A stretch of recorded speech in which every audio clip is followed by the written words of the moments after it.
Dear viewers, আজকে Germany সম্পর্কিত একটা ওভারঅল আইডিয়া দিব। আর স্পেসিফিক কিছু কিছু বিষয় নিয়ে আমাদের নেক্সট আরও 3 থেকে 4টা বা 4 থেকে আরও 5টা ভিডিও আসবে, 4-5টা সেগমেন্টে ভাগ করা হবে। বাট আজকে ওভারঅল একটা আইডিয়া দিব। রিসেন্ট অনেকগুলো বিষয় দেখলাম আমরা জার্মানি নিয়ে।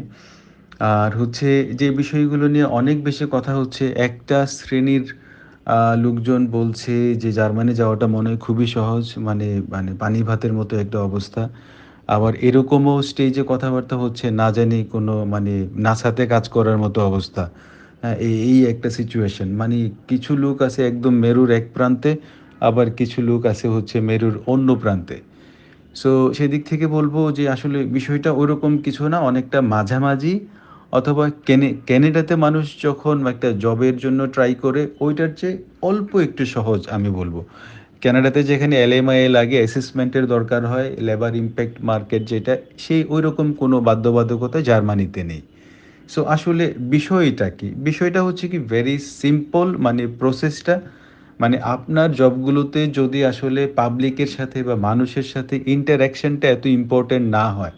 For example, you will do the same thing over and over again. Factory job, যেই কাজটা আপনি নিজে করবেন অনবরত সেম কাজটাই সারাদিন করবেন। একটা প্রসেস, আপনি একটা প্রসেসের অংশ। হ্যাঁ, আপনি কোনো আপনার সাথে কোনো হিউম্যান বিইংয়ের ইন্টারাকশন কম, হয়তো বা অফিসের লোকজনের সাথে আপনার শুধু যে কমিউনিকেশনটা, তখন আসলে লিঙ্গুইস্টিক বিষয়টা এত ইম্পর্টেন্ট না। তবে দিন শেষে যেটা আর কি, আপনাদের যেটা দেখা উচিত যে জার্মানির যে website like make it in Germany, ওখানে যাবেন। যাওয়ার পর হচ্ছে যে জব লিস্টিংয়ে আসলে ডেইলি আপডেটস থাকে। যে লাইক আজকে হচ্ছে ফেব্রুয়ারির 8 তারিখ। আপনি ওখানে গেলে দেখবেন 8 তারিখে অনেকগুলো জবের পোস্টিং চলে আসছে। ওখান থেকে আপনি স্ক্রল করে দেখেন, অথবা সার্চ করার সুযোগ আছে। সো আপনি সার্চ করে দেখেন আপনার যে স্কিল আছে ওই স্কিলের সাথে আসলে ম্যাচ করে কিনা। তারপর ওখানকার যে মানে জবের যে রিকোয়ারমেন্টগুলো ওগুলো কেয়ারফুলি চেক করেন, বা গুগল ট্রান্সলেট দিয়ে আপনি চেক করেন। চেক করে দেখেন whether you are qualified for that job or not. If you think that যে না, you are qualified for that, আপনার রেলেভেন্ট এক্সপিরিয়েন্স আছে, স্কিলসগুলো আছে, বা যদি মানে মিনিমাম একটা ল্যাঙ্গুয়েজ রিকোয়ারমেন্ট চেয়ে বসে আপনার জবটা, হ্যাঁ সেটা না হলে আপনি নিজেকে রেডি করেন। এইভাবে আপনি অ্যাপ্লাই করেন। ইট ইট ডাজেন্ট মিন দ্যাট আপনি একটা জব একবার মানে একটা কোম্পানিতে অ্যাপ্লাই করলেন আপনাকে একটা কল চলে আসবে বা মেইলের রিপ্লাই আসবে। Things are not like that. আপনাকে এরকম 5টা 10টা 15টা 20টা কোম্পানিতে আপনি অনবরত অ্যাপ্লাই করতে থাকেন। হ্যাঁ, যদি কোনো কোম্পানি আপনাকে রিপ্লাই দেয়, একটা ইন্টারভিউর জন্য আপনাকে ইনভাইট করে, then you go for the interview. And then if they select you as their potential candidate, then the next procedure will be start. So এইটা হচ্ছে কিছু নর্মাল জবের জন্য যেখানে পাবলিকের সাথে আপনার ইন্টারাকশনটা কম। আর এছাড়া কিছু কিছু জব আছে যে you have to talk to people, like ওখানে অনেকগুলো অপশন আছে দেখলাম কিন্ডার গার্ডেন টিচার্সদের জন্য। এখন কিন্ডার গার্ডেনে যারা টিচিং প্রফেশনে থাকবে অবশ্যই বাচ্চারা জার্মান ল্যাঙ্গুয়েজে কথা বলবে। এখন আপনার টপ লেভেলের যদি জার্মান লিঙ্গুইস্টিক স্কিল না থাকে ওই জবটার জন্য, আপনি তো রেডি না। Similarly doctors, nurse, you have to talk to the patients, lots of patients. হ্যাঁ, তারপর হচ্ছে আরও অন্যান্য ডক্টরদের সাথে মানে নার্সদের কমিউনিকেশন দরকার আছে। সো এই মানে কিছু কিছু প্রফেশনে আপনাকে জার্মান ল্যাঙ্গুয়েজ অবশ্যই জানা থাকা লাগবে। এমনকি এটা লেভেলটা মানে একটু ভালো লেভেলের আপনার এই লিঙ্গুইস্টিক স্কিলটা থাকা লাগবে। আর হচ্ছে এগুলোর সাথে আরও কিছু বিষয় থাকে যে আপনার প্রফেশনটা জার্মান স্ট্যান্ডার্ডে কতটুকু আসলে মানে জার্মান যে স্কিলের সাথে আপনার আপনার স্কিলের কতটুকু মানে সমন্বয় আছে।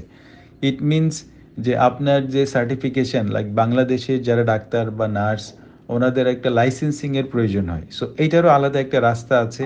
সো ওগুলোতে দেখা যায় 300 থেকে 600 ইউরো পর্যন্ত একটা খরচও হয়, ডকুমেন্টসগুলো পাঠাতে হয়। মানে বিষয়গুলো সবই ট্রু, আবার উপস্থাপনের ধরনটা হচ্ছে এরকম না যে একদম পানির মতো সহজ। সো এখানে কিছু কিছু প্রতিবন্ধকতা থাকবে, কিছু চ্যালেঞ্জ থাকবে। ভাই, জার্মানির মতো একটা কান্ট্রিতে আপনি যাবেন, আপনার আসলে ওই চ্যালেঞ্জগুলো সামনে নিয়েই আগাতে হবে। ওই চ্যালেঞ্জগুলো নেয়ার মতো আপনার ক্ষমতা থাকলে আপনি নিজে বাসায় বসে এখানে মানে গুগলে তো everything is there on the internet. আপনি দেখেন, আপনি নিজে নিজে বিষয়গুলো আপনি পড়েন, পড়ার পর যে স্টেপসগুলো আছে জাস্ট স্টেপসগুলো ফলো করেন।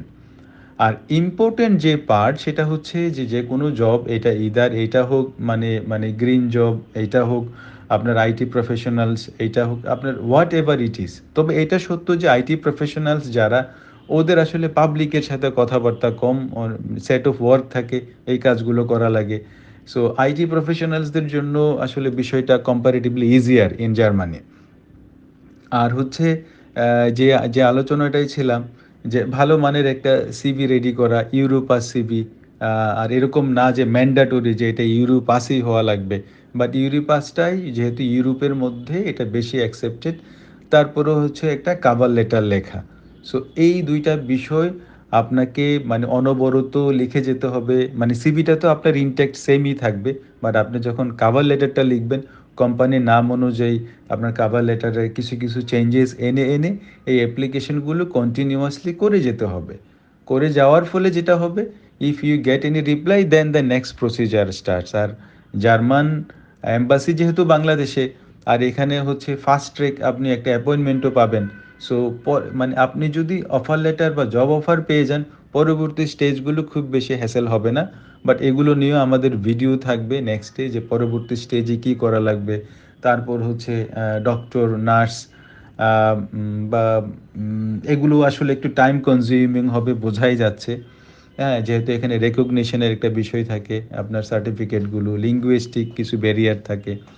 সো আইটি প্রফেশনালস যারা, যারা ইঞ্জিনিয়ার্স যারা, হ্যাঁ, সো তাদের জন্য বিষয়গুলা মানে খুব বেশি ডিফিকাল্ট হওয়ার কথা না। বাট যেটা দরকার এটা হচ্ছে আপনার অধ্যবসায়, পার্সিভিয়ারেন্স, আপনার হচ্ছে লেগে থাকার যে মানসিকতা, stick to what you are doing. So ইনশাল্লাহ ভাগ্যে থাকলে সব কিছুই হয়ে যাওয়ার সম্ভাবনা আছে। বাট এটা এরকম না, দিন শেষে আমি আবার বলবো, এটা এরকম মানে কঠিন কিছু না যে নাসাতে জব করার মতো। আবার এটা এত সহজই না যে অ্যাপ্লাই করলাম এটা আমার হয়ে যাবে।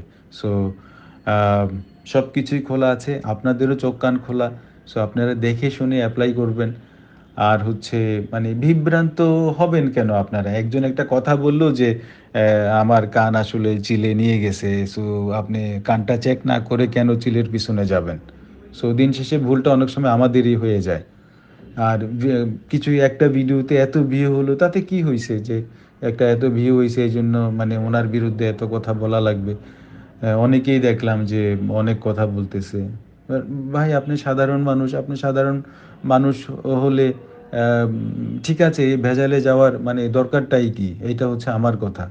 আর যখন একটা কাজে হাত দিবেন বুঝে শুনেই হাত দিবেন, সেটাই কাম্য। সো এই হচ্ছে বিষয়। আম আপনারা আমাদের ডেসক্রিপশন সেকশনে সব কিছুরই লিঙ্ক দেয়া থাকবে। আপনারা লিঙ্কগুলোতে ক্লিক করে করে ইনশাআল্লাহ অনেক কিছুই জেনে যাবেন।